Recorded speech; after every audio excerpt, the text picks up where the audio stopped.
Hello guys नमस्कार। ମୋ ରୀନା। ମୁଁ ଆଜି ଏହି କଥାଟି କହିବାକୁ ଚାହୁଁଛି ଯେ ଆପଣଙ୍କ ପାଖରେ ଯାହା ଅଛି ଆପଣ ତାକୁ ଗୋଟିଏ ଟଙ୍କାର ବି ମୂଲ୍ୟ ଦେଉନ, କିନ୍ତୁ ଆପଣଙ୍କ ପାଖରେ ଯାହା ନାହିଁ ତାକୁ କୋଟି କୋଟି ଟଙ୍କାର ମୂଲ୍ୟ ଦେଉଛ। କହିବାର ମାନେ ଆପଣଙ୍କର ଶରୀର।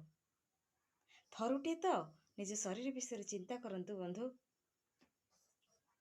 ସବୁବେଳେ ଗୋଟେ ପର ଜିନିଷ ପାଇଁ କି ଗୋଟେ ବାହାର ଜିନିଷ ପାଇଁ ଆପଣ ଦିନ ରାତି ଏକ କରିଦେଉଛନ୍ତି। ସାରା ରାତି ମୋବାଇଲରେ ବ୍ୟସ୍ତ ରହୁଛନ୍ତି, ନିଜ ଶରୀରକୁ ନଷ୍ଟ କରିଦେଉଛନ୍ତି। ମୋବାଇଲରେ ଅଶ୍ଳୀଳ ଭିଡ଼ିଓ, ଅଶ୍ଳୀଳ ଫଟୋ ଦେଖି ନିଜ ଶରୀର ଉପରେ କୁପ୍ରଭାବ ପକାଉଛନ୍ତି। ଏଇଟା କ'ଣ ନିଜ ଶରୀର ପାଇଁ କ୍ଷତି ନୁହେଁ? ଥରୁଟିଏ ତ ନିଜ ଶରୀର କଥା ଚିନ୍ତା କରନ୍ତୁ ବନ୍ଧୁ। ଆରେ କାଲି ସେଇ ଶରୀର ଯେତେବେଳେ ରୋଗାଗ୍ରସ୍ତ ହେଇଯିବ ଆପଣ କ'ଣ କରିବେ? ସେତେବେଳେ ଦୁଇ ହାତ ଯୋଡ଼ି କହିବେ, ହେ ଈଶ୍ୱର, ମୋତେ ଆଉ କିଛି ଦିନ ବଞ୍ଚିବାର ଥିଲା, ମୋତେ ବଞ୍ଚେଇ ଦିଅ ପ୍ରଭୁ।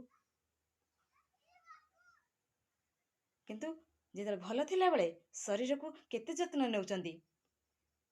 ଥରୁଟିଏ ତ ଆପଣଙ୍କୁ ମାନେ ମନ କହୁନି ଯେ ମୁଁ ଟିକେ ଭୋର ଉଠି ଯୋଗ କରେ କି ମୋ ଶରୀରର କେୟାର ନିଏ।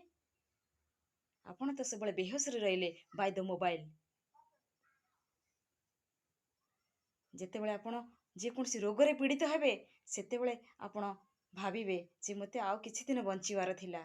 ମୋ ସ୍ତ୍ରୀ, ପିଲା, ମୋ ସାଙ୍ଗସାଥି, ବାପା, ବୋଉ, ଭାଇ, ବନ୍ଧୁ, କୁଟୁମ୍ବ ସମସ୍ତଙ୍କ ସାଙ୍ଗରେ ମିଳିମିଶି ରହିବାର ଥିଲା। ହେ ପ୍ରଭୁ,